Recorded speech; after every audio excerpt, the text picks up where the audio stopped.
Late at night, inside a half-built cabin, a stonemason knelt over a glowing stone and watched smoke curl through a hidden channel beneath his floor. 3 weeks earlier, Thomas Brennan stood in the town square before a crowd.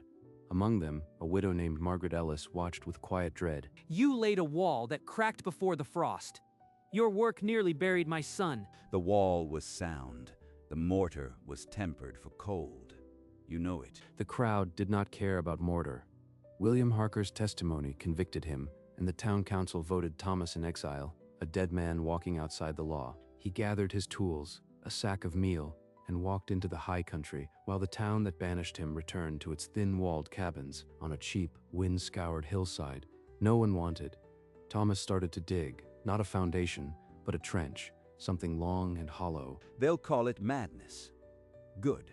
Let them. Winter will speak for me. From the tree line, neighbors watched the outcast work and whispered one word: witchcraft. But none of them understood what they were watching, a secret buried just beneath the floor, waiting for a winter that would test more than stone. Each morning he mixed clay, fired tiles, and laid them end to end, a hollow spine beneath his floor. He sealed every joint with lime mortar, pressing it until not even a candle's flame would flicker. The neighbors saw only a man burying pipes, and their whispers grew sharper. At the edge of town, Margaret Ellis stacked lime sacks in her kiln shed, watching the outcast on the ridge. She carried a sack up the hillside and stopped at the trench, setting it down without a word. You need more lime. I can spare it, if you'll look the other way on the price. I have no coin. Why help a man no one trusts? I've seen what a bad seal does to a house in winter. That's all. He took the sack. She came back every few days after that, watching the channels rise without explaining why. By the first frost, the hollow paths were laid. The town's whispers now had a name: the widow who fed the witch. He lit a small fire in the corner hearth, then stepped back as Margaret watched from the shadows. Smoke threaded through the clay channels without a single leak, and the stones began to radiate warmth. By morning, the flames had long died, yet the floor still breathed heat into the cabin. It held the heat all night. It will hold through worse. Wait and see. That night, William Harker passed the cabin on his way from a late supply run and stopped. Seeing the orange glow, he crept to the window, watching smoke curl from the floor, and his jaw tightened with jealous rage. By mid-morning, he stood in the magistrate's office, shouting that Brennan was burning the earth itself. The magistrate frowned at the accusation, madness or sorcery, and promised to send men the next day. Thomas knew nothing of this. As dusk fell, he simply restoked the hearth and watched the floor warm again, unaware of the storm gathering against him. Winter arrived mild, then a sudden cold snap froze the settlement solid. Thomas worked faster than ever. He spent one long afternoon packing the last seams with frozen hard clay, pressing mud into every joint until not a whisper of air could escape. Now let the wind try. This floor will hold. The next day, Margaret came up the hill with an extra sack of lime, her face pale from more than cold. The magistrate is sending men tomorrow. If they see smoke rising from the stones, they'll pull your cabin apart. Let them look. They'll see a warm floor and call it sorcery, because they have no word for what keeps the dead alive. Below the ridge, in William Harker's drafty cabin, his wife coughed beside a weak fire, and his daughter Eliza curled under thin blankets, shivering. It's just a chill. We'll trade for more wood tomorrow. But the cold snap did not break. Heavy snow began to bury the settlement in silence, and only one cabin glowed steady against the dark. Thomas looked out as the snow climbed his walls, and felt the floor beneath his feet breathe heat. Something ancient was waking under his cabin, and winter had not yet shown its teeth. Late evening, Margaret climbed the hill again, but she carried no sack. Her face was drawn with something deeper than cold. They'll come tomorrow, Thomas. The magistrate's men. You should hide the flue. I will not hide what works. Let them see. What is it you are really afraid of? I've felt a floor grow cold before. 8 years ago, I woke to find my husband and 2 children frozen. The fire had died, and the wind had taken everything. She described a night of stillness ending in silence, 3 bodies beneath blankets, and a house that held no warmth. That morning I swore I would never again watch winter steal what I loved. When I saw your channels, I thought, maybe there is a way to fight back. You've been fighting back with lime sacks. You've been fighting back since the day I started digging. Someone had to keep the work alive. The town would have let you starve. I couldn't let another person try to save his family and fail. But she did not say it was her savings that bought every sack, every tile. That secret still sat pressed inside her like ice. Thomas looked at the glowing stones beneath their feet. For the first time, he understood that his cabin was not his alone. Before dawn, William Harker crept through the deep snow toward Thomas Brennan's cabin, a pry bar hidden beneath his coat. Break one seal. Let the cold in and the smoke out. This sorcery ends tonight. Step away from that flue, William. I see the bar. This thing is a danger to the whole valley. You are protecting a madman. The only danger here is you, Harker. Get off my land. William retreated down the hill, humiliation twisting into something colder. By noon, he stood in the town square, shouting a new accusation. Margaret Ellis has given her savings to the exile. She's as deep in this witchcraft as he is. The widow, who had quietly sold lime for years, was suddenly a name on bitter tongues. By dusk, the magistrate came to Thomas's door, but not to tear it down. He came to warn that a mob might. Thomas listened, then glanced at the warm floor. The only thing that could clear their names was the storm everyone now feared, a storm that had not yet spoken. On the third morning, a rider galloped through the settlement with a warning no one wanted to hear. The worst storm in living memory was coming. Settlers scrambled to split frozen wood and seal shaky windows. But inside Thomas Brennan's cabin, the stone floor was already warm. I've felt this air before, Thomas. The stillness before a blizzard. It takes the ones who think they're ready. We have something they don't, Margaret. But we'll still need to feed the fire. I'll bring more wood before nightfall. Down in the valley, William Harker heard the same warning and laughed, stomping snow from his boots inside his drafty cabin. A little snow won't kill anyone. The madman on the hill is the one who should be afraid. His magic won't stop real cold. But the sky disagreed. By midday, the sun vanished and a black wall of clouds swallowed the mountains, the wind strengthening with every breath. He won't come to this cabin, will he? Even when his children start to freeze. Pride keeps a man cold longer than any wind. But if that little girl's face turns blue, even William Harker will choose life over spite. As the first true gust hammered the shutters, the settlement braced for what was coming, and only one cabin glowed in the early dark, waiting. The blizzard slammed the valley. Winds screamed through every crack, and drifts buried cabins under snow taller than a man. Inside Thomas Brennan's cabin, warmth rose from the stone floor in steady waves. Margaret knelt, whispering a prayer. The main joist is groaning. Will the roof hold? The roof doesn't matter if the wind finds a seam, but the seals are tight. Keep the fire fed. In William Harker's house, ice formed on the walls. His wife collapsed unconscious, and little Eliza's lips turned blue. He dragged every blanket over them, but the cold devoured warmth faster than any flame could replace. Anne, wake up. Eliza, look at me. We can't die here. Wind hammered the door. Snow sealed the windows. No one was coming, and the nearest warmth was the man he had tried to destroy. Thomas stood at his window, watching the whiteout. Then he turned back to the glowing floor. The blizzard drew a line. Beyond the ridge, a father was running out of time. Eliza stopped shivering. Her small hand went limp, and William Harker felt something break inside him that no cold could ever fix. He wrapped her in every blanket he owned, then stumbled out into the whiteout, carrying his daughter toward the only light left in the valley. I don't care if he kills me. Just let him save her. Through the blinding snow, Thomas Brennan caught a shape moving uphill, a man hunched against the wind, something precious against his chest. Thomas, someone's out there. I see a child. It's Harker. Let the blizzard take him. It's no more than he earned. Margaret grabbed his arm and turned him toward the window, where the small bundle in William's arms was unmistakable. You can't let a child die for her father's sins. Thomas didn't move. His hands stayed at his sides, and the warm floor beneath him felt like a choice he wasn't ready to make. William fell to his knees 20 yards from the door, too exhausted to call out, and the wind buried his cry in snow. Thomas turned from the window. His gaze dropped to an old leather satchel, The town clerk's dying gift. William Harker paid me to speak against you. He wanted the stonemason gone, and I took his silver. My exile, every cold morning, every whisper, all of it bought with Harker's coin.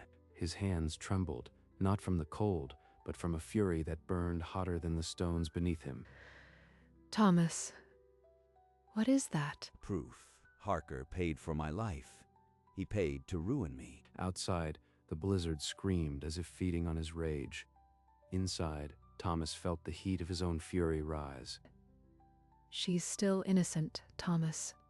Whatever he did, you know that. He stared at the crumpled letter, then at the door. Somewhere outside, William Harker lay in the snow with his child. He did not open the door. Not yet. But the floor beneath him felt like a judgment he could no longer ignore. A faint thud against the door broke the silence. Then another, weaker. Brennan, please, not for me, for the child. Margaret pulled the latch before Thomas could stop her, and a sliver of storm-wrapped darkness opened. Thomas saw the child first, blue lips, frosted lashes, a stillness too deep for sleep. I know I destroyed your name. I know you have every right, but she's innocent. Please. Thomas stood frozen, the crumpled letter still in his fist. His confession is right here in my hand. All I have to do is close the door and let the storm finish what he started. Thomas, look at her. She's not breathing. William slumped against the doorframe, no longer the proud accuser, just a father broken by cold. The floor behind Thomas breathed heat into the cabin, patient and indifferent, waiting for him to choose. Thomas looked once more at Eliza's still face, then at the crumpled paper in his fist. He let the letter fall into the fire. Vengeance is a luxury I can't afford tonight. He took the child from William's shaking arms and laid her on the warm stone floor. Margaret, bring the mother. Hurry, I'll see to him. Margaret vanished into the whiteout without a word, her shawl already stiff with snow. Thomas turned, grabbed William by the coat, and dragged him across the threshold. He dropped him beside the hearth and slammed the door on the screaming wind. Then, he knelt by the child. Her chest rose, shallow but alive. The floor's warmth seeped into her still limbs. Your father took everything from me, but the floor doesn't keep score. Outside, the blizzard raged on. Inside, a cabin built on scorn and hidden mercy became a sanctuary. Hours crawled by. Margaret stumbled back with William's wife, half frozen, and laid her beside Eliza on the warm floor. The child's cheeks flushed pink first, then her mother's rasping cough returned. The floor was winning. Thomas sat against the opposite wall, watching William Harker's chest rise and fall. He did not move. He's still breathing. After all of this, he's still breathing. Margaret wrapped shawls around the shivering women, her hands moving with the memory of old grief. They'll survive the night. The floor is doing what my own fire never could. Thomas nodded once. His eyes never left William. Outside, the wind screamed louder, rattling the roof. Inside, the cabin held. He fed the fire once, then sat back down, the heat a steady pulse beneath them all. No one spoke for a long time. Only the floor hummed its ancient heat into the darkness. In the deep hour before dawn, with the others asleep, Margaret shifted closer to where Thomas sat, staring at the fire. There's something I never told you about the lime. Those sacks weren't just spare trade. I paid for them. All of them. Why hide it? You could have told me. Because if you knew, you might have sent me away. And I couldn't let that happen. Not again. Not after losing my own family to a freeze. From inside her shawl, she withdrew a worn leather book, its pages marked with diagrams of ancient channels.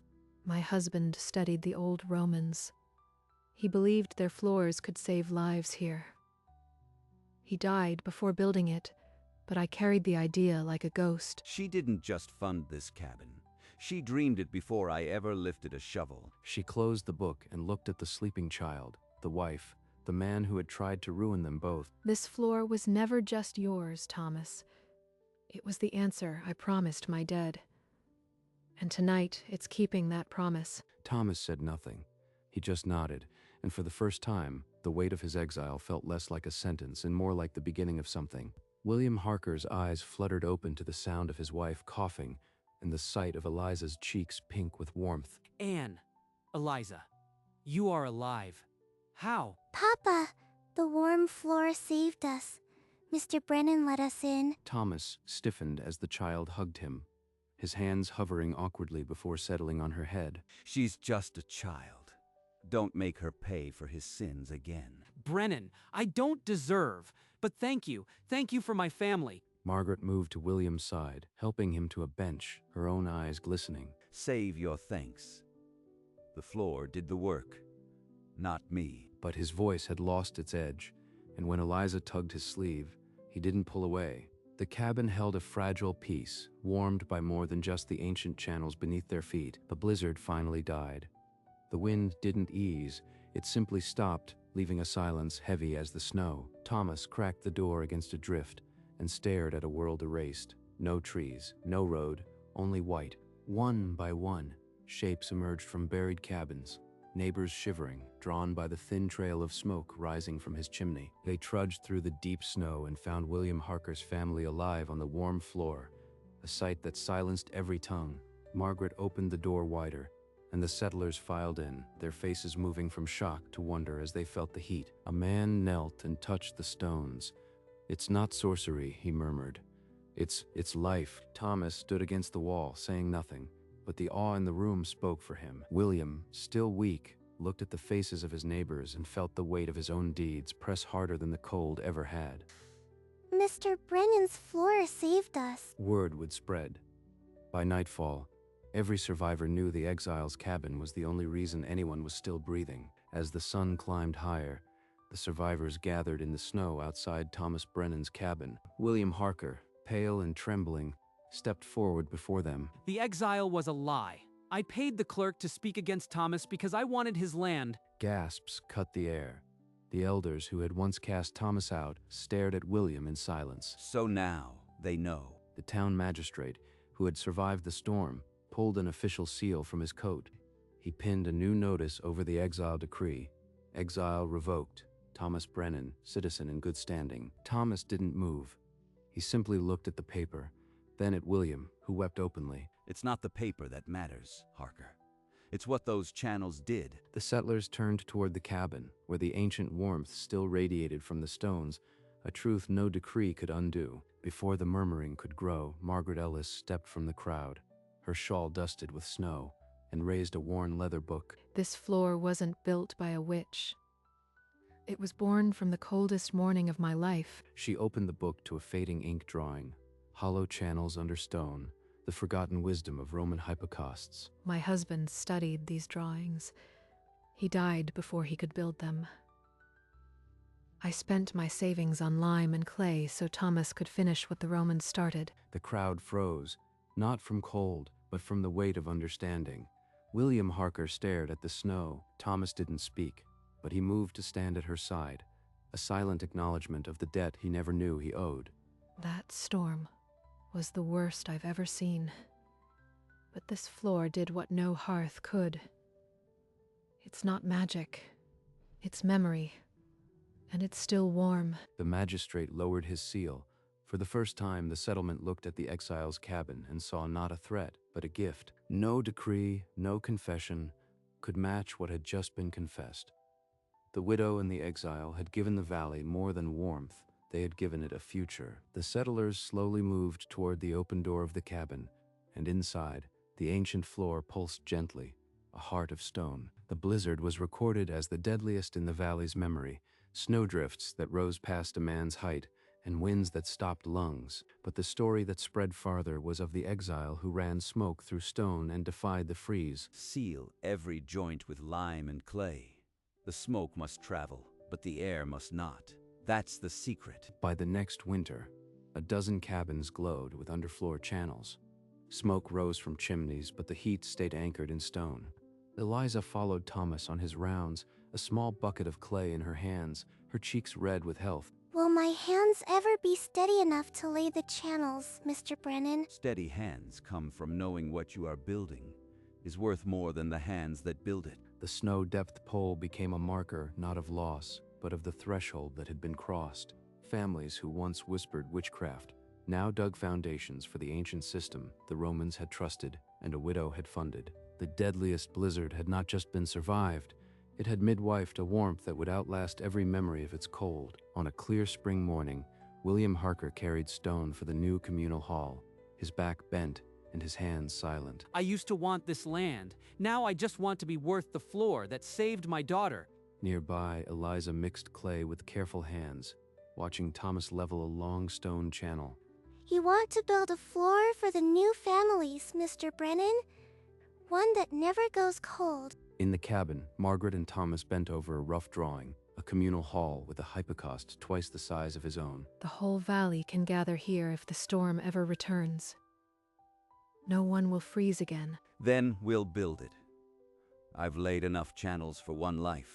Time to lay them for everyone. The original cabin stood at the hilltop, no longer an exile's hideaway but a landmark. Children born after the blizzard learned the story before they learned their letters, and on the step of the old cabin, Eliza set a small clay tile she had shaped herself, a promise for the next storm, already warm under her feet. That evening, with the village settling to rest, Margaret carried a thick leather journal into the cabin and set it on the warm stones. This was my husband's hypocaust journal. Every calculation, every drawing he made before the fever took him. I brought lime to your door because I read these pages every night. I knew the design, but I had no hands to build it. You needed a mason, and I was the one nobody wanted. All this time, I thought I was scratching back at the world. I was finishing a dead man's prayer. She closed the book and placed it between them, a relic of grief now heavy with purpose. Outside, the first stars appeared. Inside, the floor breathed its ancient rhythm, and two people who had once been broken sat whole. Thomas rested his hand on the stone. His exile, her widowhood, both had been fire and air pressed through channels neither chose to hold a warmth that would outlast them. No one spoke. The floor said enough, and high on the ridge, where the blizzard had once screamed, a cabin built on scorn and secret mercy hummed its quiet heat into the night. Years passed, and the valley grew.